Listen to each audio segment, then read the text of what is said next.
This week has seen the transition from one presidency to another. There's been a lot of that happening actually with the Senate changing hands as well. We're now getting a healthy dose of Obama era government servants re-entering the service.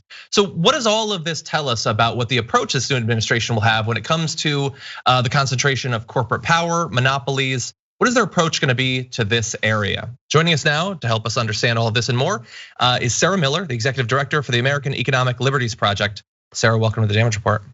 Thanks for having me. Great to be here. Glad to have you on. So let's talk about first your organization, the American Economic Liberties Project. What sort of work do you engage in? Sure, so we're an organization that's oriented around policy development and advocacy that's focused on breaking up economic concentrations of power. So in the short version is we want to break up monopolies and decentralize economic power. And we see that as something that's really central to the progressive vision and progressive framework. So talk to us about some of the greatest concentrations of corporate power that you generally tend to focus on. Like in terms of, I guess, political communication recently, thanks to in no small part Donald Trump's focus on it, big tech and their power is something that you hear about quite often. What are some other areas of that concentration that we should be concerned about? That's a great question. I mean, I think people kind of experience this in their everyday lives. So just to kind of back up a little bit, in the 1980s, President Reagan kind of ushered in this revolution in how antitrust was handled. Antitrust is a set of laws that attempt to kind of decentralize power in the economic sphere and make sure that private monopolies don't become more powerful than the public and overtake democracy. So Reagan kind of threw that out. He was like, no, we want big corporations. We want to get rid of these laws. We don't want to punish success. And Democrats largely embraced that. They largely embraced that same perspective, and that was instrumentalized in policy. And so only over the last couple of years have folks like me and my colleagues and academics and some policymakers step back and said, hey, our economy is experiencing all of these structural problems. Donald Trump is president. Society seems in a very fragile place. Democracy seems at risk.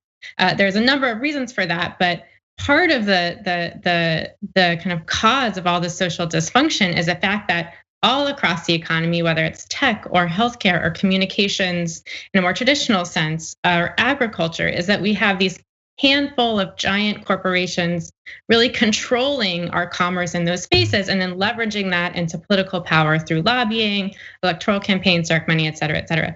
So our goal is to really systemically try to decentralize power in all these critical markets. And I named a few of them, but it's in everywhere from media, as you all well know, to technology, to healthcare, to really niche markets like the cheerleading industry and software.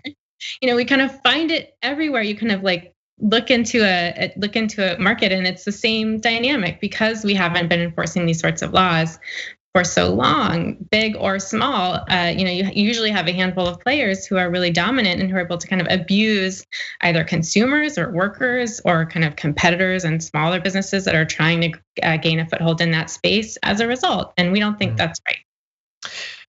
That's great information. Thank you so much. And I want to talk about some of what you and your organization would like to be done, as well as what you think the Biden administration might do in this area. But before we get to that, you talked about the Reagan era, and since then we've had multiple flips in power, Republicans and Democratic administrations. Is this an area where there has been over those past 30 years or so a significant difference between the parties, or have we generally seen a linear process of corporate accumulation of power regardless of administration? Yeah, you're right. So in large part, there's been very little difference between Republican and Democratic administrations in the kind of antitrust competition policy space. And they've been like proud of that. They'll say, we carried on the bipartisan tradition of basically doing nothing and approving like tons of mergers and not really enforcing antitrust laws. And that's what's kind of started to change, where you have kind of not only progressives, but also some conservatives, who are saying like, wait a second, this isn't working for us. Like we need to take a step back here. So I think just over the last 2 years, we've seen the Congress kick into high gear. We've seen even kind of traditional enforcers who previously have rotated through government and kind of the defense bar acknowledge that we have a real problem with corporate concentration in our hands that's contributing to all of these social harms. harms, and that the old ways of doing business were deeply flawed. So now looking to the future, that makes me wonder. We have these past approaches. We also have a new president who served under one of the previous presidents. You worked in the Treasury Department after the Great Recession, correct? I did. Do you think that in what ways are you worried that we're potentially going to be going back to that same sort of Obama template for a fairly hands-off approach to this? Is there, in terms of the staffing choices that you've seen, cabinet level positions, do you have reason to believe that we might be on the cusp of some sort of shift in this policy area? I think we are going to be on a shift. I think it's a question of how significant of one. So in Congress, we have leadership that's being undertaken by David Cicilline in the House and a number of progressives that have really stepped up to push this issue. Among state attorneys general who have a lot of authority into this space, there are historic antitrust cases against the big tech platforms.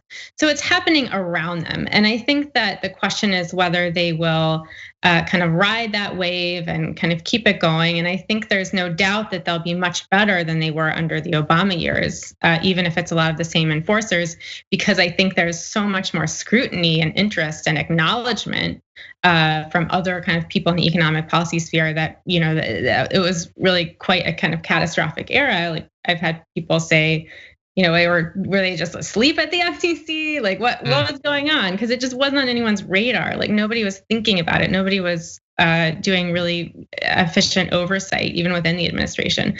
So I think there's no going back. I think the question is, are we going to move quickly enough and aggressive enough to kind of meet the moment and to address the crisis, in our view, that threatens to kind of undermine democracy, particularly in the context of tech platforms, which we saw very clearly, I think, their role of facilitating radicalization and extremism and then profiting from that during the attack on the Capitol a few weeks ago.